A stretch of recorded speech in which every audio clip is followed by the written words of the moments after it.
और सच्चाई के लिए लड़ाई और लड़ेंगे। और नहीं, आप भी करेंगे।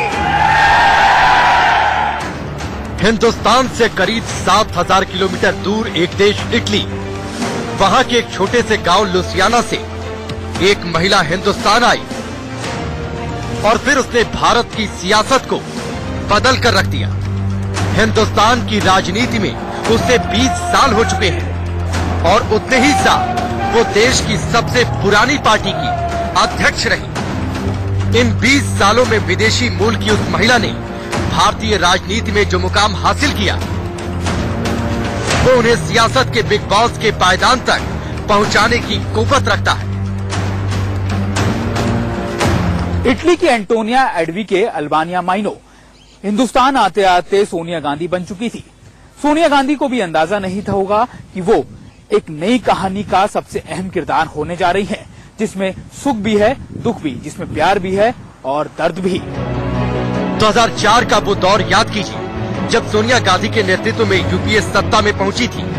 उस वक्त सोनिया गांधी को देश का प्रधानमंत्री बनाने की आवाज उठ चली थी, लेकिन सोनिया ने प्रधानमंत्री का पद ठुकराकर इतिहास रच दिया। And that is, as I have often stated, that the post of Prime Minister has not been my aim. I was always certain that if ever I found myself in the position that I am in today, I would follow my inner voice. Today that voice tells me I must humbly decline this post.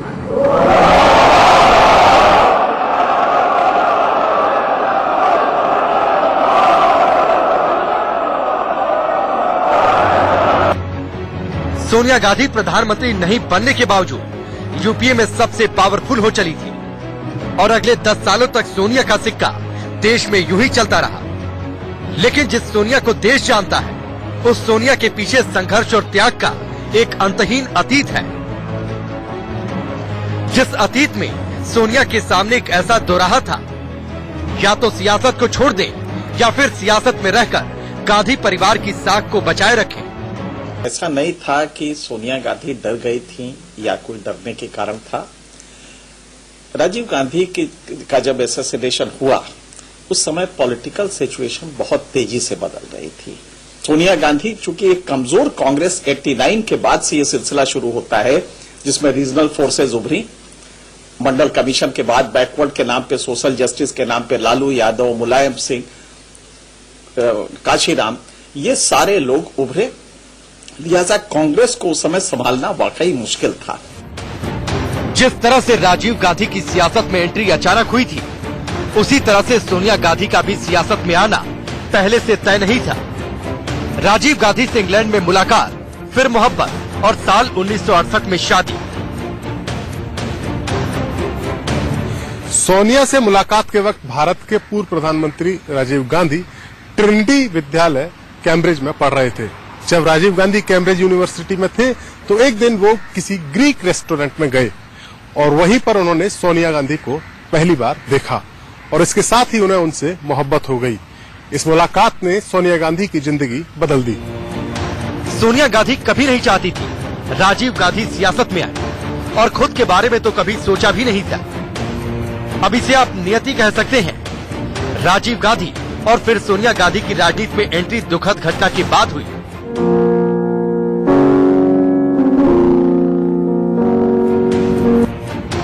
1983 में सोनिया गांधी को भारत की नागरिकता मिली थी, जिसके 1 साल के बाद इंदिरा गांधी की हत्या कर दी जाती है।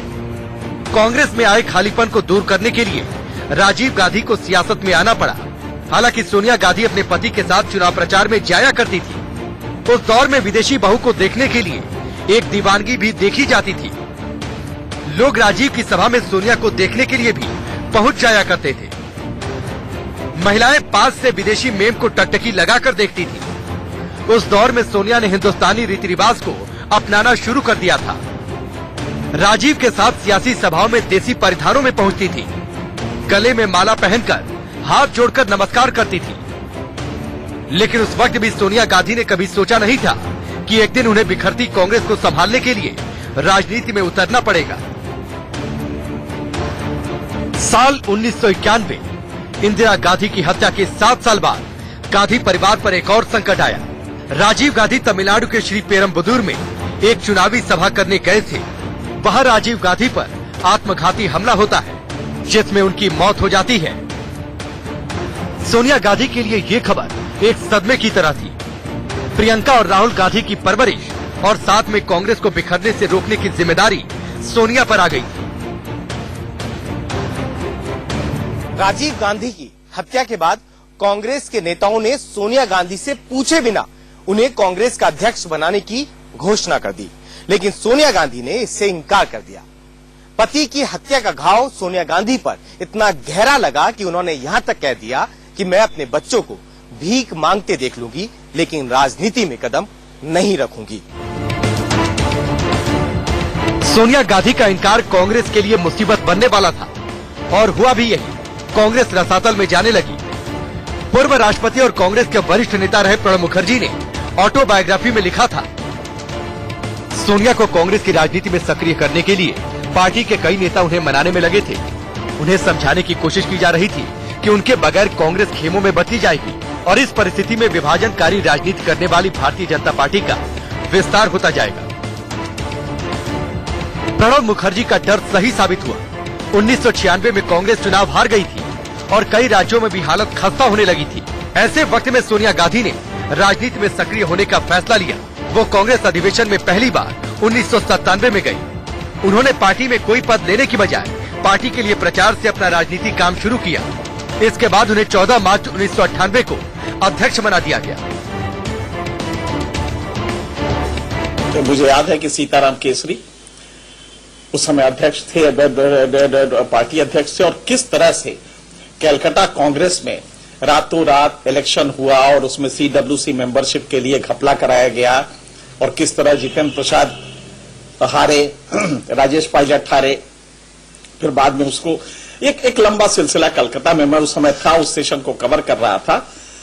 तो ये सब चलता रहा। नतीजा ये हुआ कि सोनिया को इफेक्टिवली कंट्रोल, और ये इसके पीछे जो खिलाफ थे वो बाहर निकल गए या फिर वापस आ गए और सोनिया गांधी फिर से बदस्तूर इसको टेक ओवर की। सोनिया गांधी 1991 में सियासत में आने के लिए मना कर चुकी थी, लेकिन 7 साल बाद उन्होंने एंट्री ली। सोनिया गांधी ने राजनीति में आने की वजह एक इंटरव्यू में बताई थी।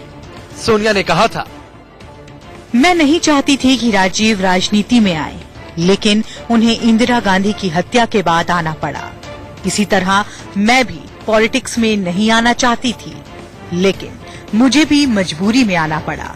जब मैं राजनीति में आई तब कांग्रेस मुश्किल में थी। अगर मैं राजनीति में नहीं आती तो लोग मुझे कायर कहते।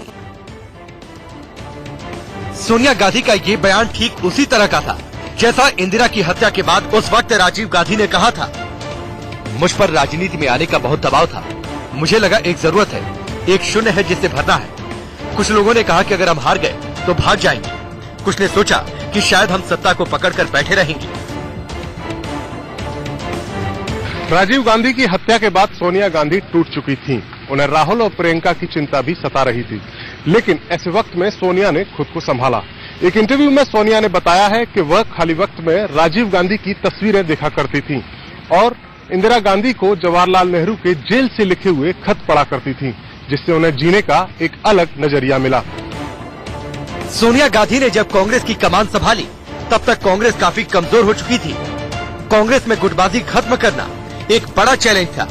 साथ ही कमजोर पड़ती कांग्रेस को मजबूत भी बनाना था। आप देखें कि एक गुट था जो इनके साथ था, सीताराम केसरी के साथ। एक अन्य गुट था जो नरसिम्हा राव के साथ था। तीसरा गुट था जो राजेश पायलट वगैरह का था, जो कि कैमरे पे आने पे कहता सीताराम जी हमारे नेता हैं, लेकिन जैसे ही कैमरा ऑफ होता था वो उनको बताते थे कितना घटिया आदमी है वगैरह वगैरह। मतलब ये अपने भाव उद्गार व्यक्त करते थे। तो ये फैक्शनलिज्म कांग्रेस में देखने में हमें आया कि ये टुकड़ों टुकड़ों में होता जा रहा है। डूबती कांग्रेस 1996 और 1999 में चुनाव हार चुकी थी। हालांकि उसी साल सोनिया ने रायबरेली से चुनाव लड़ा और जीता भी। इस चुनाव में प्रियंका ने मां सोनिया के लिए प्रचार किया था 1999 में अटल बिहारी वाजपेयी की सरकार बनी थी। उसी वक्त तक सोनिया ने कांग्रेस पर पूरी पकड़ बना ली थी और सियासी खेल को समझने लगी थी। टेक्निकली अगर आप देखें, सरकार नहीं बना पाई, कांग्रेस सरकार नहीं बनाई, इसका सीधा मतलब था कि कांग्रेस उस समय अवसान की स्थिति आ रही थी। 96 से ये सिलसिला शुरू होता है। लेकिन एक बात बहुत स्पष्ट है कि कांग्रेस ने रिगेन किया जो अपनी ताकत, वो ताकत हमेशा सोनिया गांधी के रिजीम में फिर से वापस है।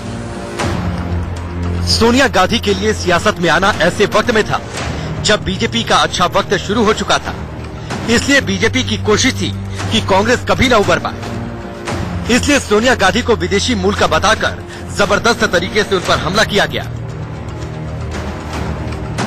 लोगों ने बीजेपी गवर्नमेंट को पॉइंट आउट किया कि आपकी सरकार ने गलती की है, तो एलके आडवाणी बिल्कुल चौंक गए, क्योंकि वो होम मिनिस्टर हुआ करते थे। और उनको जाके एक संघ के सिंपैथाइजर ने बताया कि क्या किया है ये आपकी गवर्नमेंट ने। सोनिया गांधी तो फॉर्मल सिटीजनशिप उनकी रिटेन नए लॉ से हो जाएगी। तब ये बीजेपी को समझ में आया कि ये तो ब्लंडर हो गया है। नतीजा ये हुआ कि सोनिया गांधी पे अब तो आरोप चस्पा भी नहीं होता था, पहले भी बहुत ज्यादा नहीं होता था। 1999 से लेकर 2004 तक एनडीए सत्ता में रही। उसके बाद 2004 में कहा जाने लगा था कि एनडीए फिर से सत्ता में आएगी। लेकिन वो साल कांग्रेस और सोनिया दोनों के लिए टर्निंग पॉइंट साबित हुआ, जिसकी याद सोनिया गांधी ने इस बार रायबरेली से पर्चा भरते वक्त दिलाई। Not at all. Not at all. Don't forget 2004. Don't forget 2004. Rajiv was in principle. But we won. Modi लहर के दम पर सरकार बनाने वाली बीजेपी 2019 में भी यही प्रचार कर रही है कि देश में पीएम मोदी का कोई विकल्प नहीं। लेकिन सोनिया ने जो कहा उसके बड़े सियासी मायने हैं। पहले 2004 और फिर 2009 में कांग्रेस का प्रधानमंत्री बनवा चुकी सोनिया गांधी को एक बार फिर पार्टी के बेहतर प्रदर्शन की उम्मीद है। उन्हें लगता है कि साल 2004 में जैसा वाजपेयी युग में कांग्रेस ने करिश्मा किया था, 2019 में कांग्रेस का वही प्रदर्शन मोदी युग में देखने को मिलेगा। सोनिया के बयान के सियासी मायने को समझने के लिए आपको फ्लैशबैक में लेकर चलना होगा। अप्रैल 1999 में वाजपेयी सरकार महज एक वोट से सत्ता से बाहर हो गई। मौके का फायदा उठाने के लिए 146 सीटों वाली कांग्रेस पार्टी की मुखिया सोनिया गांधी ने खुद राष्ट्रपति भवन पहुंचकर सरकार बनाने का दावा ठोक दिया। वाजपेयी के खिलाफ सोनिया छोटे छोटे दलों को जोड़ने में जुटी थी, लेकिन समाजवादी पार्टी के मुखिया मुलायम सिंह यादव ने सोनिया को गच्चा दे दिया। सोनिया गांधी बहुमत का जादुई आंकड़ा नहीं जुटा पाई। I shall talk again with all our colleagues who voted in Parliament against the confidence motion.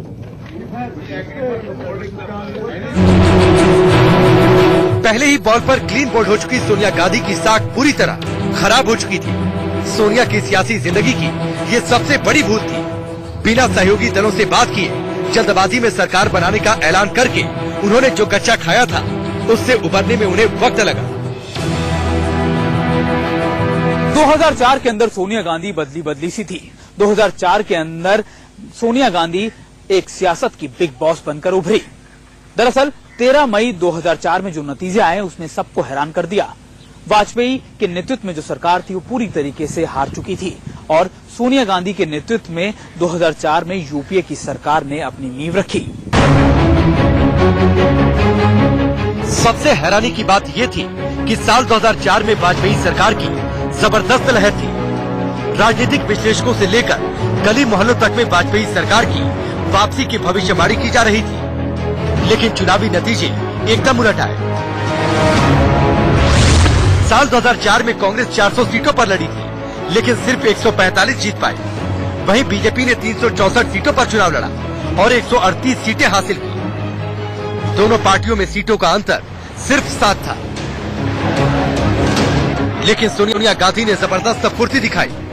नतीजों के बाद छोटी बड़ी पार्टियों को मिलाकर सोनिया ने संयुक्त प्रगतिशील गठबंधन यानी यूपीए बना लिया। कांग्रेस ने छोटी बड़ी पार्टियों को मिलाकर 335 सांसदों को जुटा लिया। एसपी, बीएसपी, केरला कांग्रेस और लेफ्ट फ्रंट ने बाहर से यूपीए सरकार को समर्थन दिया। बहुमत मिलने के बाद हर कोई मानकर चल रहा था कि सोनिया गांधी प्रधानमंत्री बनेंगी, लेकिन उन्होंने पीएम की कुर्सी ठुकरा दी। सियासत की बिग बॉस साबित हो चुकी सोनिया गांधी ने कह दिया कि देश मनमोहन सिंह के हाथों में सुरक्षित है।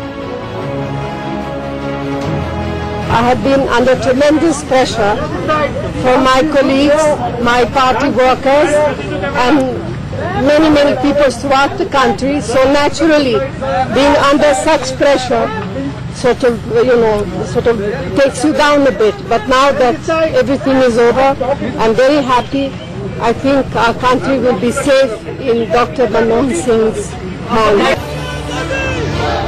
1999 में सोनिया गांधी की छवि को जो धक्का लगा था, 2004 में दुनिया ने उनकी अलग तस्वीर देखी। ऐसे कांग्रेस अध्यक्ष की छवि जिसने अपने हिस्से का ताज दूसरे के सिर पर रख दिया। She felt that in the best interest of the country, she would like that burden to be passed on to me. I know my limitations, but with Madam's guidance and the support of the country, I am sure we are going to make the future. 5 साल UPA 1 की सफल सरकार चलाने के बाद मौका आया 2009 में फिर से जनता के बीच जाने का। बीजेपी ने लालकृष्ण आडवाणी को पीएम पद का दावेदार बना दिया था। वहीं सोनिया को मनमोहन सिंह पर भरोसा था। बीजेपी के आक्रामक प्रचार के बावजूद कांग्रेस ने फिर से बाजी मार ली, लेकिन बहुमत नहीं मिला। सोनिया के नेतृत्व वाले यूपीए ने 261 सीटें जीती, जबकि बहुमत का आंकड़ा 272 था। लेकिन सोनिया गांधी और मनमोहन सिंह के व्यक्तित्व का ही असर था कि समाजवादी पार्टी और बहुजन समाज पार्टी ने यूपीए 2 को बाहर से समर्थन देकर दोबारा सत्ता में बिठा दिया। सहयोगियों के साथ मिलकर कांग्रेस ने यूपीए 2 की सरकार बनाकर इतिहास रच दिया। I would like to thank the people of our country for reposing their faith in the Congress party once again. Eventually, the people of India know what is good for them, and they always make the right choice. So once again, our gratitude to them. Rahul Gandhi ने बार बार स्पष्ट किया है कि doctor Manmohan Singh ji प्रधानमंत्री बने। 1990 के दशक में अच्छे नेतृत्व को तरस रही कांग्रेस को सोनिया गांधी ने 2 बार केंद्र की सत्ता तक पहुंचा दिया। सियासत की बिग बॉस सोनिया गांधी ने भारतीय राजनीति में नामुमकिन दिखने वाले कामों को भी मुमकिन कर दिखाया। 20 साल बतौर कांग्रेस अध्यक्ष सोनिया गांधी ने 10 साल कांग्रेस पार्टी को सत्ता में रखा और राज्यों में भी स्थापित किया। लेकिन 2014 मोदी लहर के बाद कांग्रेस फिर से सिमटने लगी। 2014 से लेकर 2018 तक कांग्रेस की कमान सोनिया गांधी के पास थी। इस वक्त में सोनिया गांधी फिर से एक दोराहे पर जा पहुंची थी। जहां एक मां राहुल गांधी को कांग्रेस अध्यक्ष बनते देखना चाहती थी, तो दूसरी तरफ एक अध्यक्ष कमजोर पड़ती कांग्रेस को मजबूत बनाने में जुटी थी। एक तो स्वास्थ्य कारण था, और फिर कहीं न कहीं एक युवा चेहरा आए। सोनिया गांधी इस तरह के विजिल स्टॉप टूर नहीं कर सकती थी। आपने देखा होगा पार्लियामेंट की सीढ़ियों से चलते हुए बेहोश हो गई थी। आपने देखा होगा आमतौर पे बहुत दूर तक गर्मी में नहीं जा पाती है, तो इलेक्शन कैसे लड़ती। सोनिया गांधी बीमार होने के बावजूद यूपीए की चेयरपर्सन बनी हुई है, क्योंकि वो जानती है अगर कांग्रेस इस बार के चुनाव में बीजेपी से ज्यादा सीटें ले आती है तो यूपीए के दलों को जोड़ने में उनका अनुभव काम आएगा, क्योंकि 2004 और 2009 में वो सबको साथ लेकर चल चुकी है। देखिए, सोनिया गांधी अब स्वास्थ्य कारणों से सोनिया गांधी सिर्फ एक फिगर हेड की तरह से वहां बैठती हैं। सोनिया गांधी डिसीजन मेकिंग में बहुत ज्यादा रहती नहीं है। आपने देखा जिस तरह खूबसूरती से कांग्रेस का घोषणा पत्र निकला और एक ऐसा वार किया न्याय योजना से 72,000 हर गरीब को दे के 20% जो गरीब है भारत के उनको दे के, इसकी काट आज तक भी बीजेपी के पास नहीं है। और यही वजह है कि बीजेपी का घोषणा पत्र बहुत ही सामान्य सा रहा। हालांकि राहुल गांधी ने बतौर अध्यक्ष 3 राज्यों में कांग्रेस की सरकार बनाकर अपनी राजनीतिक समझ का दर्शन करा दिया है, लेकिन अभी भी सोनिया जैसी सूझबूझ पाने में उन्हें वक्त लगेगा।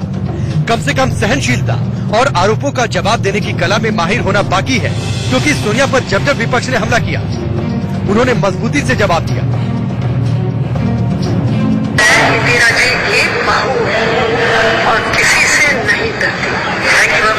कुछ वक्त से ये कयास लगने लगा था कि सोनिया सियासत से संन्यास ले सकती है, लेकिन रायबरेली में उनके रोड शो और तेवर से साफ हो गया अभी सोनिया में सियासत बाकी है, जो वक्त आने पर अपना असर खूब दिखा सकती है।